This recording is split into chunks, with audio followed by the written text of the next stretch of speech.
Beralih ke informasi lainnya, saudara, polisi menetapkan D sebagai tersangka pembunuhan bocah perempuan di Bantar Gebang, Bekasi, Jawa Barat. Tersangka merupakan tetangga korban yang rumahnya berjarak 100 meter dari rumah korban. Polisi menetapkan D, tetangga korban, menjadi tersangka pembunuh GH, bocah berumur 9 tahun yang ditemukan tewas di lubang galian air. Dari hasil otopsi jenazah ditemukan bekas kekerasan di tubuh korban. Untuk motif pembunuhan, saat ini polisi masih melakukan pendalaman atas kasus ini.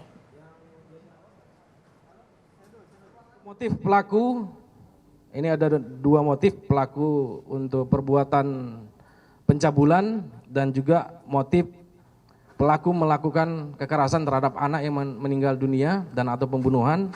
Motif ini sedang didalami oleh tim dari Apsifor yang memimpin langsung untuk membantu menentukan motif pelaku melakukan perbuatan tindak pidana tersebut. Dan ini masih berproses. Mohon waktunya rekan-rekan, teman-teman media, untuk selanjutnya nanti kami akan melaksanakan rilis selanjutnya untuk mengungkap motif pelaku dalam melakukan perbuatan tindak pidananya.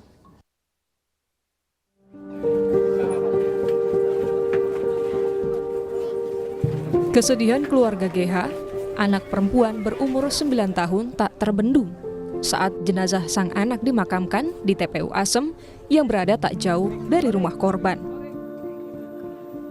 Sebelum ditemukan tewas, GH sempat dinyatakan hilang sejak Jumat lalu dan ditemukan di sebuah lubang air dengan kondisi meninggal dunia pada Minggu siang. Iya, emang kemarin jam 11 itu hilang. Saya dengar kabar itu, info dari warga, dari grup RT, bocah ini hilang. Kirain saya bukan yang kemarin lewat ke rumah saya. Pas gitu, besoknya lagi hari Sabtu, warga sama RT ngeledah di rumah dia. Udah berapa kali? Udah 4 kali lewat. Sebelum meninggal, sebelum kejadian hilang. Gitu. Makanya saya dengar dia hilang, saya kaget. Feeling pada warga ke situ ya. Kok bocah itu bisa hilang? Kan bapaknya kesini nanyain ke saya. Adanya ngomong, Pak, kakak katanya sering main ke rumah dekat rumah ada kolamnya. Gitu. Saat ditemukan, jenazah korban berada di dalam lubang air dengan kondisi terbungkus karung. Diduga korban dibunuh oleh tetangganya sendiri yang rumahnya berjarak sekitar 100 meter dari rumah korban. Usai menangkap terduga pelaku, polisi melakukan olah tempat kejadian dengan membongkar coran semen baru yang berada di dalam rumah pelaku untuk memastikan apakah ada korban lain. Namun setelah dibongkar, tidak ditemukan korban lainnya. Ada dua titik, satu titik memang direncanakan si pelaku untuk menanam korban, satu titik lagi kami duga itu ada korban, mungkin ada korban mayat lainnya, namun kami sudah lakukan penggalian sedalam hampir 1 meter namun tidak ditemukan. Dan untuk dan Motifnya apa sih dari pelaku ini, Pak? Motifnya mohon izin masih dalam pendalaman. Pihak keluarga berharap pelaku yang tidak lain adalah tetangga korban dihukum seberat-beratnya. Tim Liputan, Kompas TV.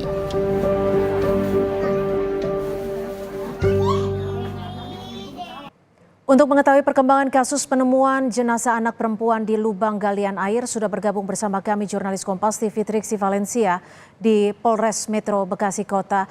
Triksi, seperti apa perkembangan pemeriksaan dan juga pendalaman terhadap kasus ini, Triksi? Ya, Cynthia, tadi baru saja dilakukan press conference yang berarti ini menyampaikan apa hasil dari pemeriksaan maupun juga perkembangan setelah menangkap tersangka ataupun juga pelaku. Tadi kalau disampaikan oleh AKBP Muhammad Firdaus selaku Kasat Reskrim Polresta Metro Bekasi Kota, ada beberapa hal yang kemudian menyebabkan korban ini meninggal dunia, lalu kemudian juga apa yang membuat akhirnya korban berada di rumah pelaku dan yang menjadi penyebab dari korban bisa ada di rumah pelaku dan meninggal dunia. Lalu kemudian juga tadi yang disampaikan dalam press conference adalah terkait dengan bagaimana modus operandi dari tersangka tersebut sehingga bisa membujuk rayu korban yang memang saat itu dikatakan sedang bermain dengan teman-temannya, tapi kemudian mengikut ke dalam rumahnya yang akhirnya ditemukan pada Sabtu malam hari yang juga sudah dilakukan pemeriksaan oleh warga maupun juga oleh Polsek setempat. Nah, untuk lebih lengkapnya Cynthia dan juga saudara, kita akan berbincang langsung dengan Kasat Reskrim Polresta Metro Bekasi Kota AKBP Muhammad Firdaus. Bapak, boleh disampaikan tadi secara padat dan juga ringkas, Pak. Sebenarnya apa yang menyebabkan korban akhirnya mengikuti pelaku dan kemudian pelaku melaksanakan aksinya, Pak? Ya, terima kasih. Setelah dilakukan proses penyelidikan dan penyidikan terkait dengan pelaku, bagaimana korban bisa mengikuti pelaku, sebelum-sebelumnya memang terjadi adanya hubungan antara pelaku dan korban. Hubungan yang dimaksud ini adalah adanya perhatian yang diberikan kepada si korban dari pelaku. Perhatian dimaksud itu adalah dia berkomunikasi, terus kemudian ada memberikan uang, sejumlah uang sebanyak 4 kali, terus kemudian juga hasil pemeriksaan juga korban sudah 2 kali mendatangi ke rumah si pelaku.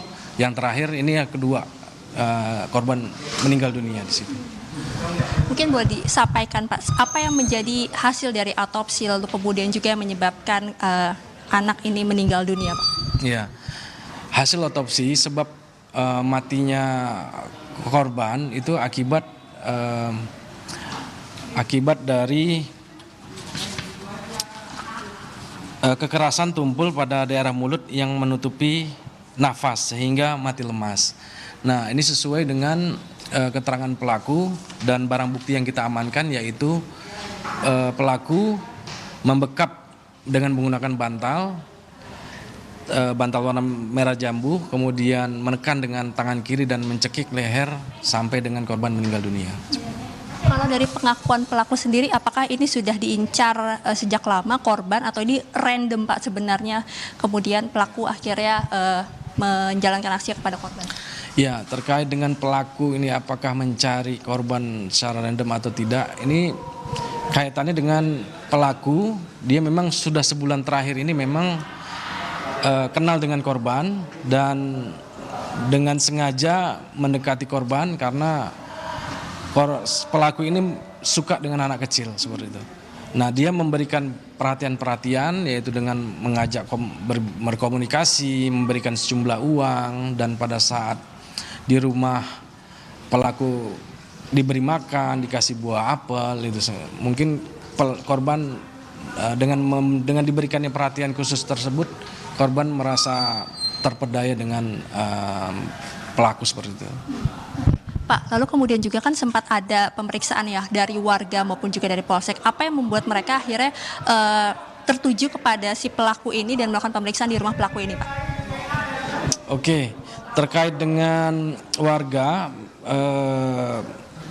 khususnya terhadap pelaku yang diduga disembunyikan, itu memang berawal dari masyarakat sudah mengetahui bahwasannya perilaku si pelaku ini adalah sering memberikan sejumlah uang kepada anak-anak di sekitar. Itu memang sudah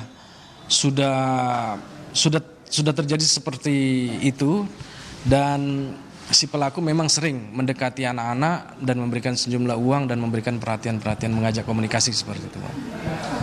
Berarti memang sudah ada kecurigaan daripada warga sekitar. Benar. Setelah melihat tingkah dari pelaku tersebut. Terima kasih banyak Pak AKBP Muhammad Firdaus. Ya, Cynthia, memang kalau misalnya yang saat ini masih didalami oleh kepolisian adalah terkait dengan motif, karena memang tadi disampaikan masih ada pemeriksaan lebih dalam, ada psikolog juga yang kemudian diikut sertakan untuk menggali apakah memang ini adalah perbuatan pertamanya atau memang sudah beberapa kali melakukan perbuatan tersebut. Sehingga terkait dengan motif, Cynthia, ini masih akan didalami dan juga akan diupdate ataupun juga dikabarkan terkait dengan hasil pemeriksaan lebih lanjut yang masih dilakukan saat ini.